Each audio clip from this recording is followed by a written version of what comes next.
Wealth, Fame, and Power. Crocodile's version. Wealth, Wealth, and Wealth. In a special Q&A done by Eiichiro in the October of this year, it was revealed that the Cross Guild has placed a 5 billion berry bounty on Akainu, which is a bounty higher than any active pirates in the story.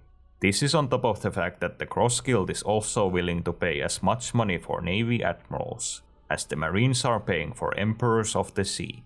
This begs the question, where is the Cross Guild getting all this money to pay off these bounties? Before the Cross Guild was created, it was revealed that Buggy was actually broke and in debt. We also know that Mihawk has spent his life living basically as a nomad, where his only real possessions appear to be his sword and his boat. Logically, if anyone is funding the Cross Guild, it has to be Sir Crocodile. Still, just how rich is Crocodile to be able to pay for all these marine bounties? In short, extremely rich. Crocodile may in fact be the richest character in the whole story, and the reason for his wealth could be that Crocodile during the time skip got his hands on the biggest treasure in the world after the One Piece. It's possible that Crocodile, not Buggy, found Captain John's treasure, and is now using all its wealth to fund the Cross Guild's war against the world government. I will later explain how this could have actually happened, but I will first break down just how immense the wealth that is currently in Crocodile's possession must be, and why he is very likely the richest character in One Piece. The Cross Guild is willing to pay literal billions for marine officers. To give context to how much a single 3 billion berry admiral bounty would be worth, let's look at just how much money 3 billion berry actually is in the One Piece world. For starters, 300 million berry, which is 10% of this, was already the value of all of the treasure the Straw Hat Pirates brought over from Skypiea. In general, hundreds of thousands of berry is already a big sum of money in the story. It is what the government is, for example, willing to pay for things such as bounties of New World pirates, devil fruits, and information about the Lunarians. A master thief like Nami also had to spend her whole life just to get 100 million berry together for Arlong. Things get even crazier once we enter the territory of things valued at over 1 billion berry. The world government was willing to pay 5 billion berry for the Ope Ope no Mi, which according to Doflamingo is known by many as the ultimate devil fruit. The highest known bounty the government has also ever given is the 5.5 billion berry bounty that was on Roger's head. When it comes to things valued at over 1 billion berry, the world government also seems to be the only known entity in the world able to afford such payments. Or at least they were, until the Cross Guild showed up. For example, Igaram told Nami that the Alabasta Kingdom couldn't afford to pay her the sum of 1 billion berry that she asked for the Straw Hats escorting Vivi to Alabasta.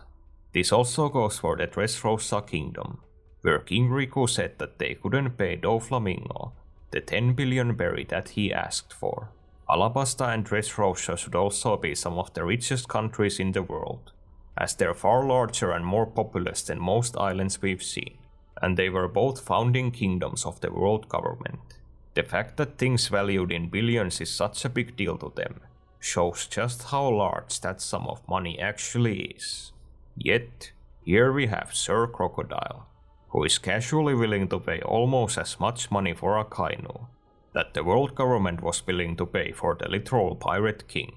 If the Cross Guild's bounties are genuine, I think this would almost unequivocally make Crocodile the richest pirate we've seen in the story. There is simply no other pirate we've encountered who's hinted to have this much capital in their possession.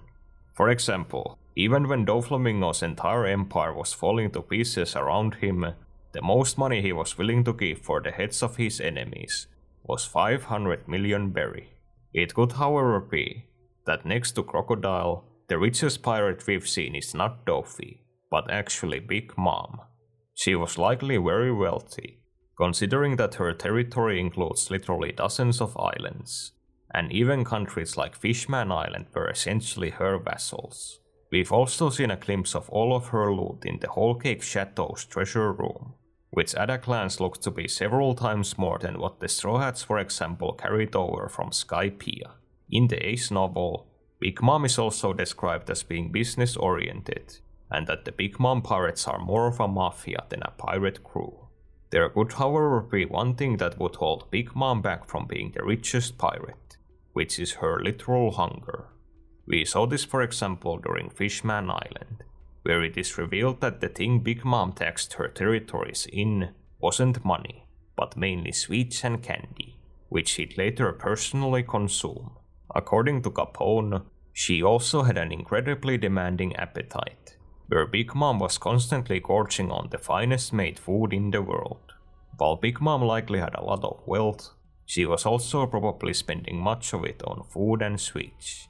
This is for example backed up by this scene from the beginning of Whole Cake Island, where she devours a whole croquet bush in one go. Wait, my mistake. She's just devouring the like button for this video. Maybe click it while you still can, though I'll definitely understand if you no longer want to touch it. If we look past Doflamingo and Big Mom, while it's theoretically possible that characters like Whitebeard, Kaido, Shanks and Blackbeard could have as much, if not more money than Crocodile, none of them have shown anything that suggests that they're that affluent, let alone anything to the level of Crocodile being able to afford literal billions for marine officers.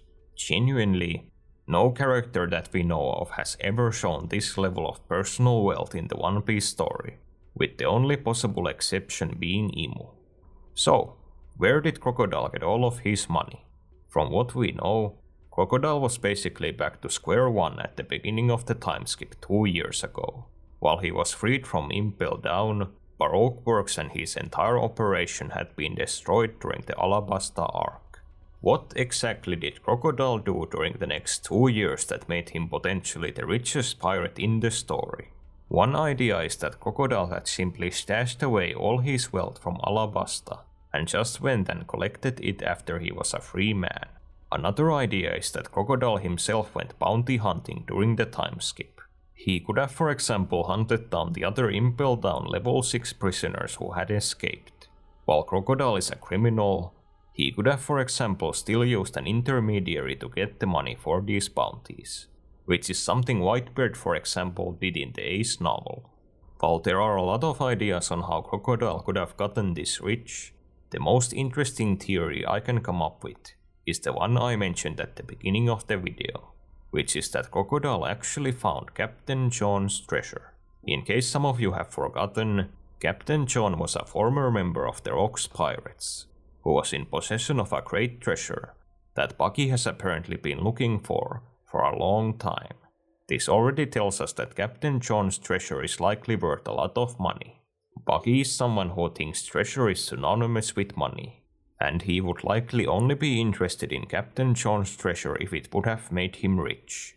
What is also very telling is that of all the treasures in the world, this is the one Bucky decided to look for, when we for example know that there also exists a literal city of gold in the One Piece world, and Bucky has even seen it with his own eyes. As it happens, during Thriller Bark, Luffy actually ended up finding the map to Captain John's treasure, and Luffy himself later in Impel Down gave this map to Bucky. However, it is very likely that Bucky never actually found this treasure by himself. This goes back to the origin story of the Cross Guild.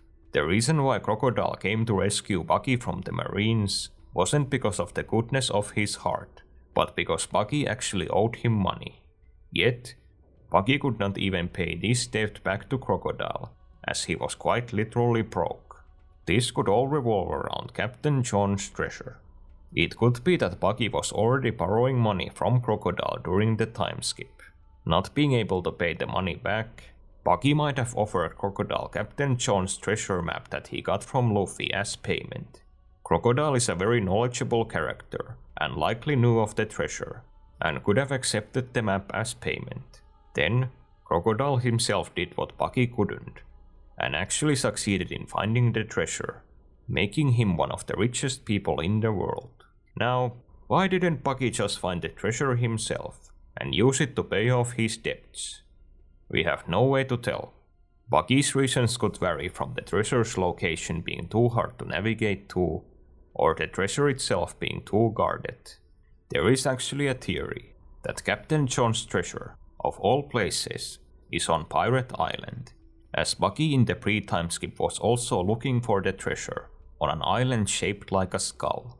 While there are a lot of skull-themed islands in One Piece, like Onigashima and Jaya, Pirate Island does make a lot of sense, as it is the former headquarters of the Rocks Pirates. If the treasure was indeed on either Onigashima or Pirate Island, it's easy to believe that Buggy would be too scared to collect it. Yet Crocodile would be shrewd enough to get the job done, without necessarily having to fight guys like Kaido and Blackbeard. Naturally, Kaido or Blackbeard would not have been aware that there was a legendary treasure hidden somewhere on their island. Crocodile could have possibly infiltrated either of these islands, or even paid them a visit under the false pretense of selling the Yonko weapons or other goods. Crocodile's devil fruit is actually very well suited for infiltration, as with it, he could almost literally vanish into thin air. No matter how he did it, Crocodile getting his hands on one of the biggest hoards of pirate treasure in the world would certainly explain how he would be able to pay literal billions for high-ranking marines.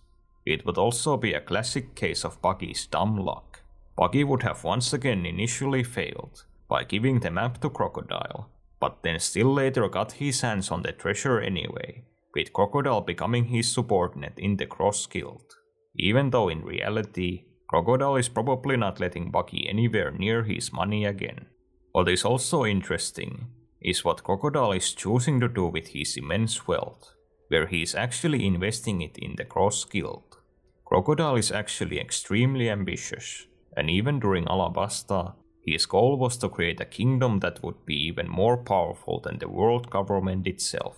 He also still has this same goal in the final saga, and the marine bounties and his alliance with Buggy and Mihawk are all done with this goal in mind. Basically, Luffy is playing an RPG, while Crocodile is playing a strategy game.